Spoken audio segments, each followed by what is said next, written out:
guerra aqui, guerra ali, umas bombas pra cá e pra lá. E, na verdade, não é muito coisa boa, não. Mas, pra explicar pra gente o que tá rolando no mundo nesse momento, tem aqui o Ricardo Marcílio. Obrigado por vir aí, cara, mais uma vez. Pô, obrigado pelo convite. Já deve estar enjoado, né, cara? Toda vez atrasado, toda vez, pô... Caralho, o Igor toda vez faz a mesma pergunta idiota, não sei o quê. Obrigado por vir aí, cara. Não, prazer estar aqui, de verdade. Valeu. E, bom, eu queria também mandar um salve para os patrocinadores de hoje, que é a Insider, a ACD e a hashtag treinamentos de quem falarei já já, tá bom? E se você quiser mandar uma pergunta pra gente, tem uma dúvida aí, ou tá pensando, sei lá, algum ponto de vista que tu quer validar, manda aí pra gente que a gente ouve aqui e no final do programa a gente comenta, tá? E... sei lá, só pensa um pouquinho, porque o Vitão vai escolher as 5 melhores, tá bom? Essa que é a verdade. Então, e aí, Ricardo, eu tava falando contigo aqui antes da gente começar que eu tava meio por fora do que tava rolando nessa guerra específica, porque, pô, foi uma semana pesada semana passada e esse fim de semana eu fui jogar Tartaruga Ninja no Magic e fui na casa de um amigo lá em Cotia. Então, só pra ir na casa de um amigo lá em Cotia eu já perdi o dia, né? Então, tô meio por fora. E tu me explicou que essa é séria. Essa é pra valer. Essa tem um problema rolando que tem o potencial de gerar uma nova guerra no Golfo. Exato. Então é séria a coisa agora. Tá tendo problema político nos Estados Unidos, inclusive. Então tá, vamos lá. Começando do começo, isso vem... Por que rolou? Não estava tendo lá uma trégua? Não já tinha tido uma prévia dessa guerra e os caras já tinham combinado que não ia mais ter? O Trump, inclusive, se vangloriando. Isso aí durou 12 dias. Aí, fala comigo que eu sou brabo, eu resolvo as guerras. Aí agora ele vai lá e explode as coisas, né? Estranho, né? Então, ó, acho que tem algumas coisas aqui pra gente ver. Primeiro que, assim, já mostra uma certa ineficiência que foi o ataque que ele fez. A Guerra dos 12 Dias, ela foi feita pelos Estados Unidos com um objetivo muito claro, que era atrasar ou pelo menos danificar o programa nuclear.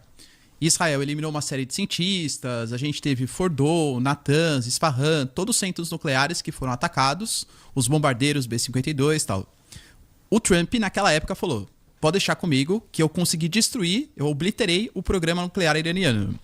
O Irã, na época, falou que sim, ele tinha sido impactado, mas que destruir era muita coisa. E, aparentemente, o Irã estava correto nessa. Porque se foi necessário fazer um ataque, por menos de um ano depois de ter destruído o programa nuclear, é porque ele não foi, de fato, completamente destruído, né?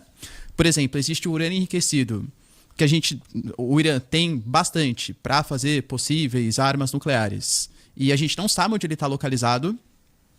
O Irã, ele tem desenvolvido uma série de mísseis que, segundo os Estados Unidos, teriam capacidade até mesmo de atingir os Estados Unidos no futuro próximo. Acho eu que isso foi muito mais uma tática do Trump para justificar o seu ataque do que qualquer outra coisa. Uhum.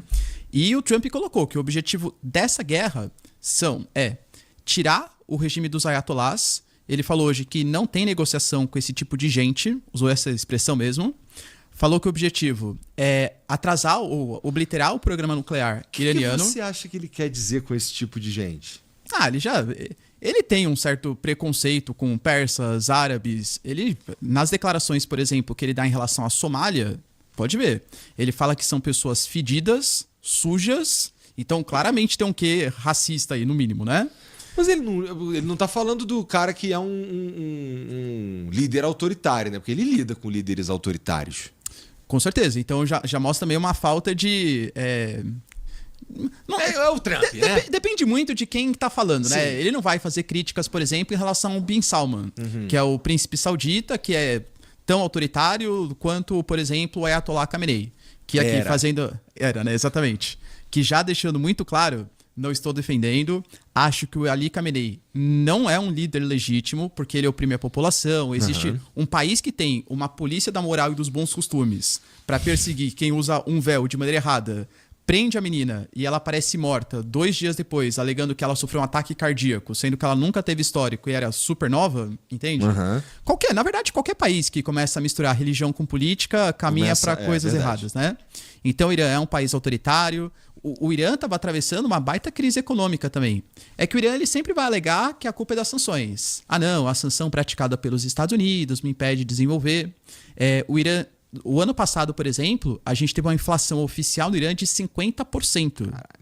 o Riad, que é a moeda deles, né? O real, aliás, que é a moeda deles, desvalorizou 50% em um ano. Em algumas coisas, como medicamentos, alimentos, a desvalorização chegava a quase 70%. É a mesma moeda do Catar? Lá no Catar acho que é Rial também. É o real? É. No Irã não sei, Tá, talvez seja. tá. Né? E também Teherã, que é a capital, atravessa uma crise hídrica muito grande também. Tanto que o Pezeshkian, que é o presidente, ele até falava de uma possibilidade de fazer uma evacuação na cidade. Então foi uma confluência de fatores que foi gerando uma instabilidade e uma série de protestos. A população iraniana começou a protestar contra o regime iraniano e o regime iraniano, como sempre, respondeu de maneira extremamente agressiva. Aí os números eles são muito dúbios. Se você pega, por exemplo, os números oficiais do Irã, a Tasnim, que é a agência do Irã, mas que é quase um braço de comunicação da Guarda Revolucionária. Eles falam que ocorreram algumas mortes, alguns incidentes, mas não passa de 1.500. Existem mídias que falam que chegou a 40, 50 mil mortes. Nossa. Não sei quanto foi, mas com certeza houve opressão contra os manifestantes. E aí o que o Trump percebeu? Que ele não tinha conseguido acabar com o programa nuclear iraniano, então era uma oportunidade. Ele tentou negociar e o Irã ele não abria mão de alguns princípios, porque negociações aconteceram. Tanto que na semana passada foi a terceira rodada de negociações que aconteceu em Genebra. Só que os Estados Unidos, na minha visão, eles estavam querendo coisas muito além. Eles queriam que o Irã abrisse mão completamente do seu programa nuclear, e o Irã tem direito de ter programa nuclear. O Irã ele é signatário do TNP, que é o Tratado de Não Proliferação. Ele pode desenvolver desde que tenha a fiscalização da ONU. E o Irã falou, não, beleza, eu aceito ter fiscalização da ONU e tinha aceitado, inclusive, mandar o urânio enriquecido acima de 60% embora. Só que os americanos não queriam isso. O que os Estados Unidos querem, eles falam que eles querem formar uma espécie de convênio nuclear no Oriente Médio. Então, todo país do Oriente Médio que não for seu aliado e quiser ter acesso à tecnologia nuclear, mesmo que seja para fins medicinais, fins de energia, tinha que ter autorização dos Estados Unidos.